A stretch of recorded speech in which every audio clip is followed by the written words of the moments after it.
warm good morning to all of you. I, Dr. Robin Chopra, Assistant Professor in Department of Physiotherapy at RPIIT Institute of Medical Sciences, Village Bastada, Karnal.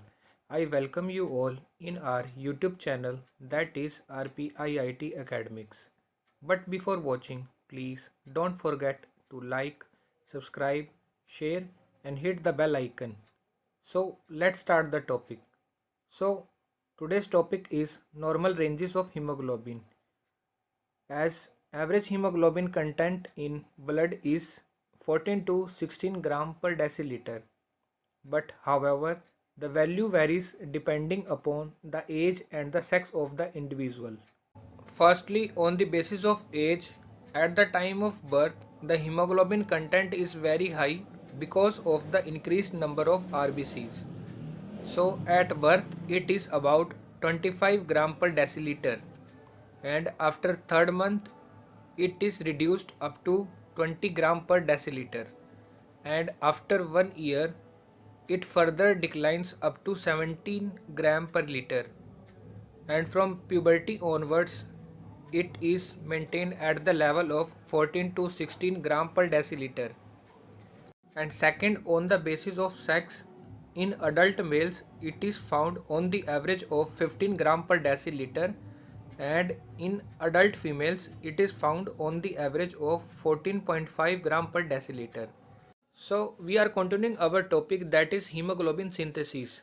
It is a series of biochemical reactions and two molecule of dextrorotatory ALA, that means amino-levulinic acid, condensed to form a pyrrole called porphobilinogen or PBG, and each 4 PBG condensed to form a tetrapyrrole uroporphyrinogen 3, and fourth is UPG3 is then converted to coprophyrinogen, and CPG then changes to protoporphyrin, which ultimately combines with iron, which is present in the ferrous form or in the ferrous state, to form the heme.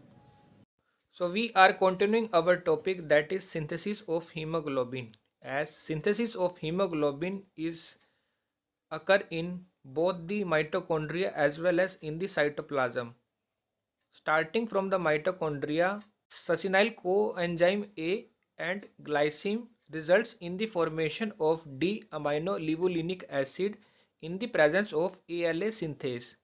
After the formation of D-aminolevulinic acid, it is transported from mitochondria to the cytoplasm, where in cytoplasm the two molecules of D-aminolevulinic acid in the presence of ALA dehydratase converted into porphobilinogen, and porphobilinogen in the presence of synthase enzyme converted into uroporphobilinogen 1. Again uroporphobilinogen 1 in the presence of co-synthase enzyme converted into uroporphobilinogen 2, and further in the presence of decarboxylase uroporphobilinogen 2 converted into coproporphyrinogen 3, which is later on transported into the mitochondria for the synthesis of the heme. Coprophyrinogen 3 later on in the presence of oxidase enzyme converted into protoporphyrinogen 9, and further protoporphyrinogen 9 in the presence of again oxidase enzyme converted into protoporphyrin 9, which is an activated compound, and iron, which is in the form of ferrous state found in the mitochondria, combines with protoporphyrin 9 in the presence of ferrochelatase for the synthesis of heme, and after the formation of heme it is again transported into the cytoplasm, where it combines with globin, and ultimately the product hemoglobin will form. So guys, hope so you all understand very well, and for more information please stay tuned, stay healthy, happy. Till then, take care, goodbye, farewell, and don't forget to subscribe this channel.